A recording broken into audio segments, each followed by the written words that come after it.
আসসালামু আলাইকুম প্রিয় বন্ধুরা, চলে এসেছি সুন্দরবন পার্ট 2 এর এপিসোড নিয়ে। আমি আগেই কথা দিয়েছিলাম যে আপনাদেরকে সুন্দরবন পার্ট 2 এবং পার্ট 3 দিব।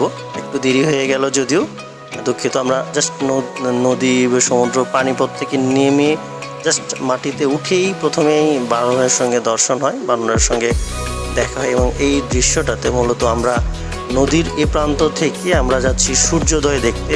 এখানে অনেক দীর্ঘ পথ এবং দেখতে পাচ্ছেন প্রচুর মানুষের সারি।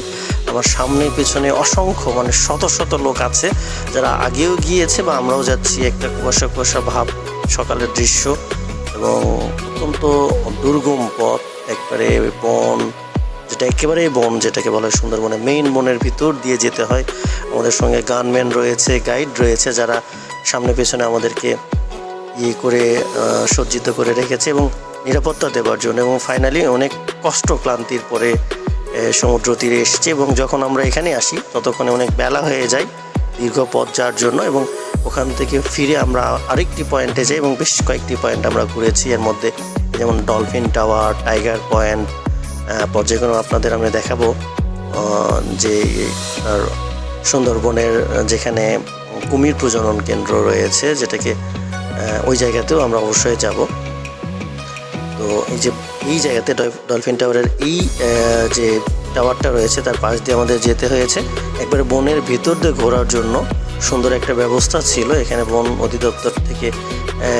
দারুণ একটা সিঁড়ির মতো, মাচার মতো সিমেন্টের করিডোর দিয়ে আমরা পুরোটা ঘুরে দেখেছিলাম এবং শেষ পর্যন্ত। তবে একটা কথা আপনাদেরকে জানিয়ে রাখি, যারা ইতিপূর্বে গিয়েছেন জানেন, আর যারা যান নাই, এই পয়েন্টটা যেটাকে বলা হয় টাইগার পয়েন্ট, মূলত এখানে বাঘের বিচরণটা বেশি ছিল। আমরাও চেষ্টা করেছি, হরিণ দেখবার চেষ্টা করেছি এবং সকালবেলা জাস্ট ভোরবেলা যখন আমরা নামি তখন কিন্তু নদী তীরবর্তী যেখানে আমাদের জাহাজটা নোঙর করে সেখান থেকে একবারে কুল ঘেঁষে আমরা হরিণে দেখা পেয়েছি। এবং মাঝপথে ঘোরার ফাঁকে ফাঁকেও যেখানে হাঁটছিলাম, সুন্দর পরিবেশ, খুব ভালো লাগছিল এবং হয়তো কিছুক্ষণের মধ্যে আমরাও হরিণ দেখতে পাবো এই একটা আশাই আমরাও হাঁটবার চেষ্টা করছি। এবং আগেই আমরা জেনেছিলাম যে এই জায়গাতে হরিণের দেখা প্রায়শই হয়।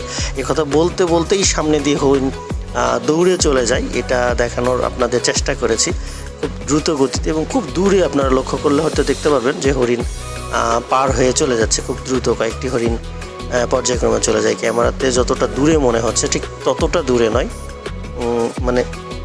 দৌড়োদৌড়ির এক পর্যায়ে ভিডিওটা নেওয়ার জন্য ওইভাবে দেখানো হয়। এবং ফাইনালি যখন মনে হলো যে ভালো করে দেখা যেহেতু হলো না, একটা জায়গায় হরিণকে একটা বাউন্ডারির ভিতরে রেখে তারা রেখেছে, যেভাবে চিড়িয়াখানায় রাখে ঠিক ওই রকম একটা দৃশ্য, সেটিও আমরা দেখেছি। এবং এই যে করমজল যে কথাটাকে আমি বলছিলাম যে কুমির প্রজনন কেন্দ্র, এটা প্রত্যেকটা পয়েন্টে কিন্তু অনেক ডিস্টেন্স। আমরা একদিনে কিন্তু জায়গাগুলি ঘুরিনি, হয়তো আজকে একটা জায়গায় ঘুরেছি, একদিনে সর্বোচ্চ হয়তো 2টা পয়েন্ট আমরা ভিজিট করতে পেরেছি। কিন্তু ইতিমধ্যেই আপনাদেরকে যতগুলো পয়েন্ট দেখানো হয়েছে সংক্ষিপ্ত আকারে এগুলো দেখানো হচ্ছে। একটা ভিডিও 30 মিনিটের উপরে, এরকম 4-5টা ভিডিওকে খণ্ড খণ্ড করে কেটে যেটা 4-5 মিনিটে কাভার করা হচ্ছে। সেই জন্য হয়তো পুরোটা বলা সম্ভব হচ্ছে না বা বোঝানোও যাচ্ছে না আপনাদেরকে।